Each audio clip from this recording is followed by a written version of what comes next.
tried a lot of different routines to help me lose the weight, and this is the only one I was able to stick with and help me lose 35 pounds in around 180 days. So that's 6 months, 24 weeks. And the reason why I believe that this was the easiest one to stick with and the one I was actually able to be consistent with is literally because it was the closest to the lifestyle I already had. So it was mostly minor improvements that were easy to actually implement, easy to stick with and be like consistent with, and therefore easy to see results with, because I was able to actually do that for months and didn't get tired of it and actually enjoyed it. I was still having chocolate and dessert and red wine with my friends, which I'm French, so this is kind of a requirement to be able to do that. So let's rewind back to 2022 when I was at my heaviest. I had been dieting for a good 3 years and I was nowhere closer to my dream body. I was actually, getting heavier and heavier, and I decided, you know what, these diets and this low carb diets and these crazy workout plans are not working. I actually hate that, so let's try to figure something else. So let's see what I ate and let's see how I would work out and how my general day would go. So let's go. Okay, so we actually would be starting the night before. I would be on my fitness pal and I would plan my day ahead. It was most of the time the same food, so it made it really easy to just copy and paste.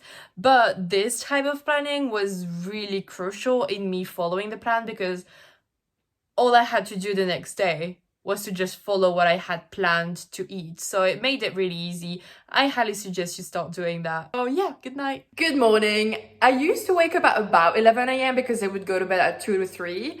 And I would just start my day with having a big cup of tea and sometimes with coffee. But that means that I didn't have breakfast. And that's kind of a French thing, again, to skip breakfast and just have lunch. This is what I'm having for lunch. This is avocado toast with 1 egg and some bacon. Sometimes I would do like fish, kind of depending on my mood, like salmon or something. Yeah, it's absolutely delicious and lots of protein. We've got fibers, we've got carbs, we've got fat, healthy fats, so it's all good. It's really delicious, and again, something that I can eat every single day. It's really good. So now I would have a quick snack that I would have right before my workout. I usually worked out at 4 to 5 p.m, kind of depended, for like half an hour to 45 minutes. So I would have either a banana or an apple with cinnamon, and then I would have a protein bar. This one is my absolutely favorite. This is not sponsored, I wish though, but this one is my favorite. Tastes so good. I would do a workout at home. I have a barbell and I have dumbbells. Today the weather is absolutely awful, so we are going to do a full body workout at home. I'm gonna walk you through the exercises that I used to do. It was like abs and then full body workout. That's what I was doing. And I would do 4 to 6 exercises depending on how I felt and the time I had and so on. So let's go. Also, I share it with her. There you go, honey.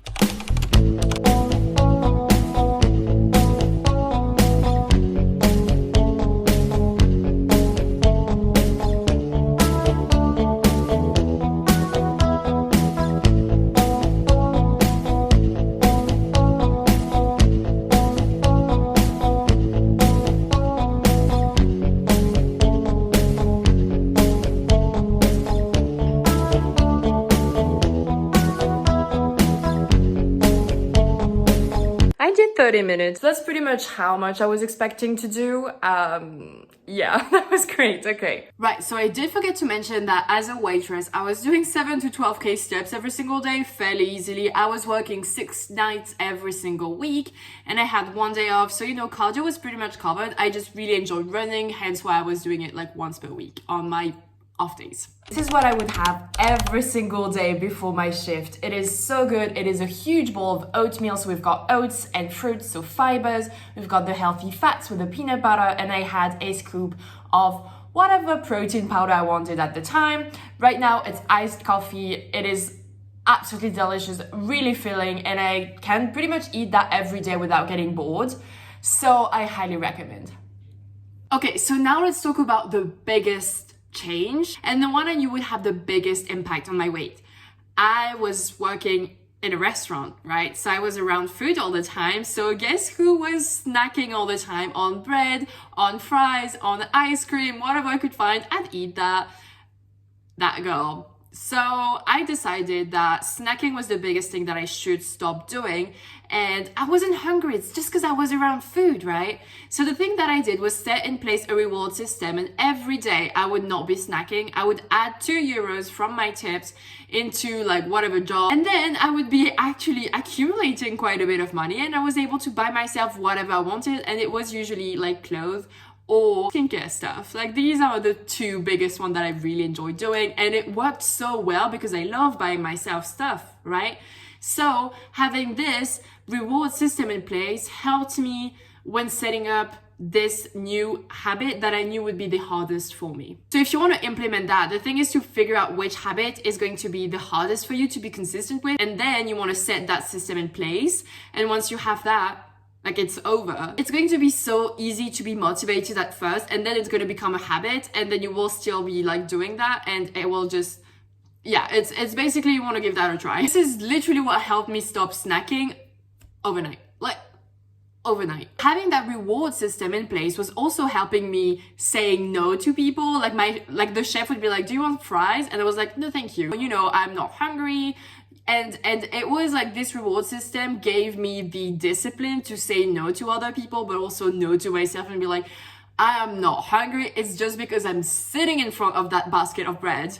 I do not need bread. And it was the biggest shift, I think, was setting up this reward system and saying no more snacking. The rest came so easily after that. Obviously, I'm not at the restaurant again, so I cannot really show you the crepes I would be eating, but kind of spoiled you here.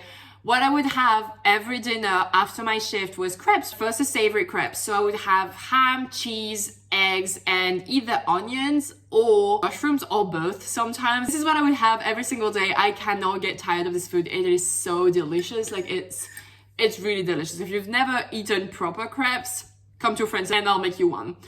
So I would have the first savory one, and then I would have a sweet one because I wanted dessert. I had been on my feet for like a few hours. I wanted dessert. So I would either have a chocolate one, like a chocolate spread one, or I would have caramel. And sometimes when I felt a little bit fancy, and on the days I felt like I had been walking a lot, I'd be like, you know what, let's add a little scoop of ice cream. And I think I can find a picture. If I do find a picture, I'll show you here because it was chef kiss. It was so good. So I would have that, and then I would be done with food, but I would move to the bar and I would have my glass of red wine with my friends. And this is also what really helped me stick to it, because I was able to still socialize and still do whatever everyone's doing while still say no to people when they say, do you want another one? No, I'm good with one. I'm driving, I'm good with one, you know? And I would also have a huge glass of water next to it, so I would be kind of sipping both. And it would take me a while to get through both of them. But yeah, at the end of the night, I was satisfied. I had been socializing. I was not hungry. I had my red wine. The French was Frenching, all good. I would be at 1900 calories-ish every single day. It was fairly easy. It was not the biggest deficit because I was really active and I was not tired. I was not hungry. I was not starving myself. And counting food came pretty easily since I was just eating the same thing. It was really manageable to do that. I know it was not the most perfect diet, but you know, at some point you have to pick your battles and figure out what is most important to you. For me, it was eating enough nutrient food, which is what I would fit at the beginning of my day, so when I would wake up at like 11, and then having like these fun food and socialize at the end of the day. And you know, it worked. I lost the first 20 pounds during the summer, which makes sense. It's when we are the most active at the restaurant and everything, so it makes sense that this is when a lot of waiter lose weight. And then it took me an additional 3 months to lose like 15 pounds, and it was during the fall, so it made sense. It was raining, I would not be working out that much. I was still tracking. It just became a habit at that point, and I was seeing results, so obviously it was like a habit. I was like, it's working, so I'm not gonna like stop doing that. And I was not starving myself anymore, and I was not spending hours doing cardio on top of the steps I was doing. So it was all good. And this is why I'm sharing my story, basically, because I know that a lot of you guys out there, a lot of women, are stuck with the low-cal, crazy intense diet, crazy intense workout, you know, hit workouts every day, and it's just not fun. So that's why I'm sharing what I used to do. If you're someone who wants to lose 35 plus pounds in 180 days or less, without starving yourself, without spending hours doing cardio every day, not even hours cooking every day, without saying goodbye to your favorite food, and of course without gaining the weight back, then I highly suggest that you apply for one-on-one coaching down below. I don't work with everyone, so there is an application process, but yeah, just give it a shot and let's see if you're the right fit for the program. I would love to help you out. And yeah, as I said, this is the end of the video. Thank you for watching. I really hope it helped you. Like, comment, share, subscribe, all that good stuff. And I'll see you in the next video. Bye.